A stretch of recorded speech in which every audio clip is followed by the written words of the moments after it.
Je continue toujours cette série d'homélies qui a pour titre Sérieusement mon Dieu. On regarde des situations de la vie qui posent question, puis des fois on dit est-ce qu'on peut prendre Dieu au sérieux? C'est important qu'on se pose cette question-là pour raffermir notre foi. Alors, tout au cours de ces semaines, on a vu différentes situations. On a vu entre autres que quand on fait des demandes à Dieu, on passe tous par cette expérience-là. Parfois, on a l'impression que Dieu nous dit non. Ou en tout cas, je ne vois pas la réponse. Et c'est bon de se dire dans ces moments-là, de dire, peut-être que ce que moi je perçois comme un non, c'est peut-être que Dieu est en train de me dire, pas tout de suite. Peut-être que le timing de Dieu, puis mon timing à moi, il n'est pas pareil. Ça se pose de marcher dans la foi. Hein? Il se peut même que Dieu ait quelque chose de mieux prévu pour nous. Et ça se pose de marcher dans la foi, puis j'espère que vous faites cette expérience-là de temps en temps. Moi, je l'ai faite même dernièrement. Il m'est arrivé des mauvaises nouvelles. Des fois, c'est vite, là. Des fois, ça prend du temps. 2 semaines après, je me suis rendu compte que la nouvelle était bonne. Mais ce n'est pas ce que j'avais compris sur le début, là. Autre chose qu'on a vu la semaine passée, on a vu que c'est très facile de dire, bon, des fois, on regarde des personnes qui sont en responsabilité, je ne sais pas, la tête de nos pays, puis on peut passer notre temps à dire, ah, tout ce qu'ils font, c'est pas bon, etc. Hein? Mais on se rappelle qu'on a tous des responsabilités à notre niveau. On n'est pas toujours à la hauteur de nos responsabilités. Mais ce que Dieu attend de nous, Dieu ne veut pas qu'on soit simplement des spectateurs de notre monde. Tu sais, spectateurs, je fais juste passer mes commentaires puis je fais rien, moi, là. Dieu veut qu'on devienne des acteurs dans notre monde. Là où je suis. Peut-être que je ne peux pas faire des miracles, mais je vais commencer par le petit peu que je peux faire. Et cette semaine, dans la parole de Dieu, on a cette belle parabole, la parabole de l'enfant prodigue, là. Cette parabole-là, elle est là pour nous aider à revoir notre vision de Dieu. Comment je regarde Dieu? Quel genre de relation je veux développer avec Dieu? Et c'est exactement le but de cette parabole. Dans cet évangile-là, ça commence où on nous parle des pharisiens et des scribes. Il faut savoir que les pharisiens et les scribes, c'était des professionnels du domaine religieux. C'était des gens qui suivaient toutes les règles au poil. Et pour les pharisiens et les scribes, Dieu ne s'occupe seulement que d'une catégorie de personnes, le bon monde.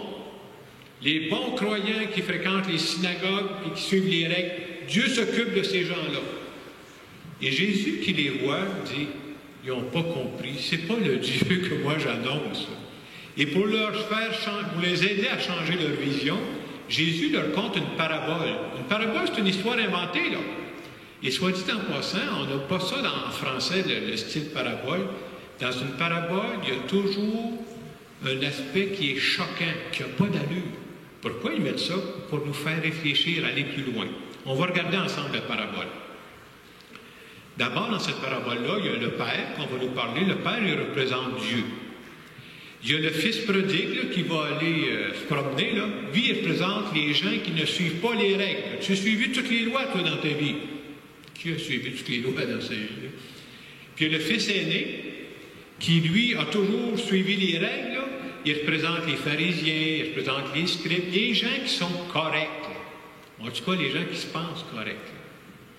Et quand on regarde les personnages, on pourrait dire ceci. À travers l'histoire, à travers l'image du fils prodigue, là, on peut reconnaître que le fils prodigue a fait toute une gaffe. Là. Ça se fait pas, ça. Ça se fait pas de demander l'héritage à tes parents pendant qu'ils sont encore vivants. C'est un conseil que je vous donne, faites pas ça, là, ça se fait pas. C'est même manquer de respect totalement. Et toute cette histoire-là, c'est une histoire, c'est une parabole. Le but de l'histoire, c'est de montrer, hey, le père, il va réagir comment devant une gaffe comme ça? C'est une gaffe qui n'a pas d'allure. Hein? Et toute l'histoire veut nous montrer que, finalement, le fils prodigue, après un bout de temps, il va revenir. Est-ce qu'il revient parce qu'il est bien intentionné? Pas du tout. Il revient pourquoi? Je peux vous dire pourquoi il revient. Moi. Il a faim. Puis il va aller chez son père, comme ça, il va avoir la nourriture. Et on veut nous montrer que le père, quand il va le voir arriver de loin, il va y courir après. Il va l'embrasser, puis il va faire toute une fête pour ça. Le deuxième fils qu'on nous présente, c'est important de le regarder aussi, le fils aîné, lui, dans quel état il est? Il est en colère, lui, là. Pourquoi? Parce que le fils aîné, lui, là, c'est le gars qui a toujours suivi les règles. Il a toujours écouté ce que son père voulait. Là. Il a travaillé à sueur de son front, lui, le fils aîné. Là. Mais lui, ce qu'il fait depuis des années, vous savez ce qu'il fait, le fils aîné? Il prend des notes. Puis lui, là, il a commencé à additionner le nombre d'heures qu'il a travaillé pour son père. Puis il dit, « Hey, le père, tu m'en dois une, toi, là. Ça fait assez longtemps que je travaille pour toi, là. Tu vas faire quelque chose pour moi. » Autrement dit, on veut nous montrer que le fils aîné, vous voyez, c'est une parabole, hein?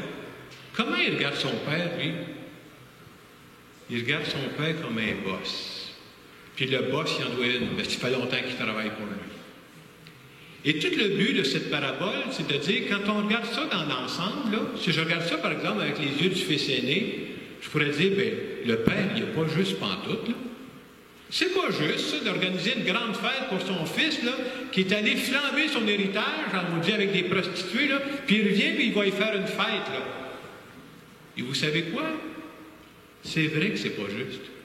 Et le but de la parabole, c'est de nous choquer avec ça, de dire, ben non, c'est pas juste. On veut nous montrer que le Père, il est plus que juste. On veut nous montrer que le Père veut donner à ses deux fils plus que ce qu'il mérite, là.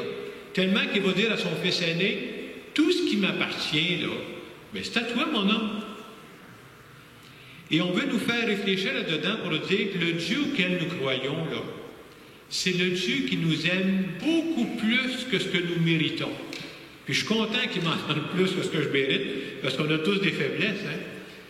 Et le Dieu que nous prions aussi, ce qu'il voudrait développer avec nous, c'est une relation d'amour. Dieu ne veut pas développer avec nous une relation de business. C'est quoi une relation de business? C'est quand on commence à marchander avec Dieu. Quand on commence à dire à Dieu, là, je donne un exemple, on est tous tombés là-dedans, moi aussi, soyez sans crainte, là. Ça fait 2-3 bonnes actions que je fais, là. Je t'ai fait 2-3 bonnes prières, là. Hey, tu m'en dois une, toi, là. Tu vas m'arranger ça, là. Tu as des dettes envers moi, toi, là. Je suis en train de parler à Dieu comme si c'était un boss, puis moi, on pourrait appeler ça, je me suis gagné des Air Miles, là. Puis là, il doit me rembourser, là. Hey! C'est pas du tout la relation qu'on veut développer avec Dieu. Hein?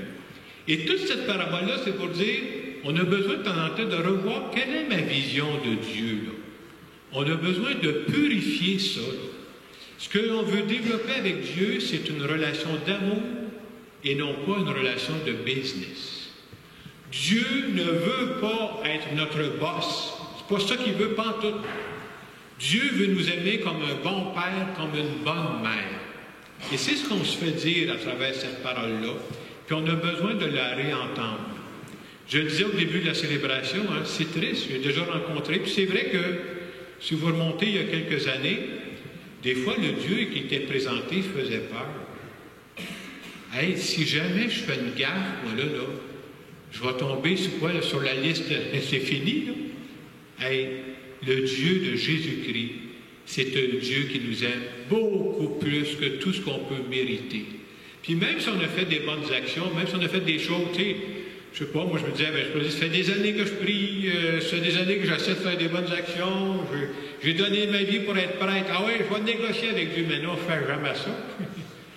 De toute façon, Dieu va m'en donner beaucoup plus que ce que je mérite. Et cet après-midi, j'espère que vous croyez à ce Dieu-là. Moi, plus j'avance dans la vie, là, plus je crois à lui. C'est comme s'il enlève un fardeau sur nos épaules. Je n'ai pas besoin de l'impressionner. Il m'aime plus que ce que je pourrais penser. Alors, en terminant cette homélie, j'aimerais faire une prière en notre nom à ce Dieu qui nous aime.